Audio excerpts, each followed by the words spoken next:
नमस्ते, आप सभी को स्वागत है आपका मेरे यूट्यूब चैनल पर। आज हम हल करेंगे हिंदी कक्षा 6 और 7 की कार्यपुस्तिका प्रवाह है का कार्यपत्रक नंबर 37, 38 और 39।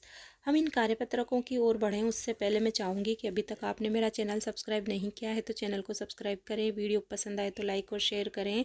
इस कार्यपत्रक की दक्षता है कि व्यावहारिक व्याकरण विराम चिन्हों की पहचान कर पाना। पहला प्रश्न है, नीचे दिए गए विराम चिन्हों का प्रयोग करते हुए एक एक वाक्य लिखिए।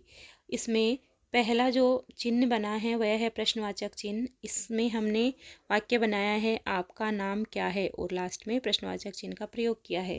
दूसरा है विस्मयादिबोधक चिन्ह।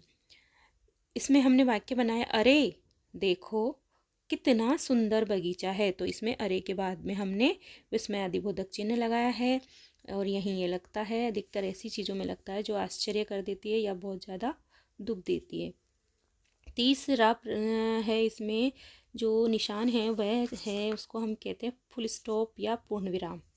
तो पिताजी सामान लाने बाजार गए, इसके बाद हम पूर्ण विराम लगा कर वाक्य को पूरा करते हैं। अगला जो चिन्ह है वह है कोमा या फिर अर्धविराम। राम फिर कोमा लक्ष्मण और सीता वन गए, इस प्रकार इसका हमने यहाँ पर प्रयोग किया है। अब प्रश्न नंबर 2 है, दिए गए वाक्यों में उचित विराम चिन्ह लगाइए। तो पहला है तुम यहाँ कितने बजे आई, तो प्रश्नवाचक चिन्ह लगेगा इसमें। दूसरा है अरे, अरे के बाद में विस्मयादिबोधक चिन्ह लगेगा। विमलेश तुम गोविंद के घर जाओ, फिर इसमें लास्ट में पूर्ण विराम लगेगा। अगला है तुम बाजार जाकर तेल चीनी, तेल और चीनी के बीच में हम कोमा या अल्प विराम लगाएंगे। चावल और घी लाना, तो चीनी और तेल दोनों के बीच में ही यहाँ पर हम अल्प विराम का प्रयोग करेंगे।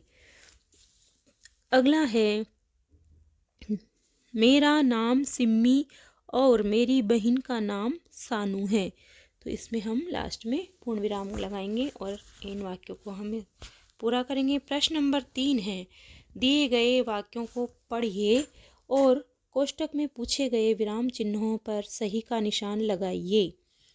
तो पहला है वाह कितना सुंदर शॉल है, इसमें विस्मयादिबोधक चिन्ह है। दूसरा है तुम कहाँ जा रहे हो, इसमें प्रश्नवाचक चिन्ह है, उस पर हम राइट लगाएंगे। तीसरा है पवन और अमन अच्छे मित्र हैं, इसमें पूर्ण विराम लगाएंगे और उसी पर हम राइट करेंगे। घ है आज मैंने हलवा पूड़ी और जलेबी खाई, इसमें अल्प विराम लगाएंगे और उस पर ही हम राइट लगाएंगे। तो इस प्रकार ये कार्यपत्रक नंबर 37 हमारा होता है कंप्लीट। अब हम चलते हैं कार्यपत्रक नंबर 38 की ओर। कार्यपत्रक नंबर 38 की दक्षता है परिवेशीय सजगता के बारे में समझना। इसका पहला प्रश्न है, अलग अलग तरह के काम करने वाले कुछ पद नाम दिए गए हैं, इनके बारे में लिखिए। जैसे पहला है सैनिक, तो सैनिक के बारे में हमने लिखा है सैनिक देश की रक्षा करता है। दूसरा है किसान, तो किसान के बारे में हमने लिखा है किसान खेत में फसल उगाता है। तीसरा है वैज्ञानिक, तो वैज्ञानिक के लिए हमने लिखा है वैज्ञानिक विज्ञान के आविष्कार करता है। अगला है दर्जी, तो इसके लिए लिखा है दर्जी कपड़ों की सिलाई करता है। आप इन वाक्यों को अपने हिसाब से भी बना सकते हैं। प्रश्न नंबर 2 है, आपके आसपास अलग अलग काम करने वाले लोगों के बारे में चर्चा करें, उनके व्यवसाय के बारे में लिखिए। पहला है शिक्षक, तो शिक्षक विद्यालय में छात्रों को पढ़ाता है। दूसरा है लुहार, तो लुहार लोहे की वेल्डिंग करता है या फिर लोहे के सामान बनाता है। तीसरा है कुम्हार, तो कुम्हार मिट्टी के बर्तन जैसे मटके दीपक आदि बर्तन बनाता है। सुनार, सुनार सोने चांदी के बर्तन एवं गहने बनाता है। इस प्रकार ये कार्यपत्रक नंबर 38 भी हमारा होता है कंप्लीट। अब हम चलते हैं कार्यपत्रक नंबर 39 की ओर। कार्यपत्रक नंबर 39 की दक्षता है संदर्भ के साथ शब्दों के अर्थ समझ पाना। जिन शब्दों के एक से अधिक अर्थ होते हैं उन्हें अनेकार्थी शब्द कहते हैं। जैसे हार के 2 अर्थ होते हैं, पराजय और माला। नीचे लिखे शब्दों के 2-2 अर्थ होते हैं, आप इनके 2-2 अर्थ एवं उनका वाक्य में प्रयोग लिखिए। तो पहला है उत्तर। उत्तर का मतलब होता है जवाब और एक दिशा का नाम भी है ये। तो पहले हमने जवाब में लिखा है सभी प्रश्नों के उत्तर देना अनिवार्य है। ये वाक्य हमने यहाँ बनाया है। ये वाक्य आप अपने हिसाब से चेंज भी कर सकते हैं। दूसरा है उत्तर का मतलब एक दिशा। तो ध्रुव तारा उत्तर दिशा में उगता है। अगला है लाल। लाल यानी बेटा भी होता है और लाल यानी एक रंग भी का भी नाम है लाल। तो यशोदा अपने लाल को बहुत प्यार करती थी और मुझे लाल रंग के कपड़े पसंद है। इस प्रकार हम इन दोनों का वाक्य में प्रयोग करेंगे। आम। आम एक फल भी है और साधारण जनता को भी आम जनता बोला जाता है। आम फलों का राजा है।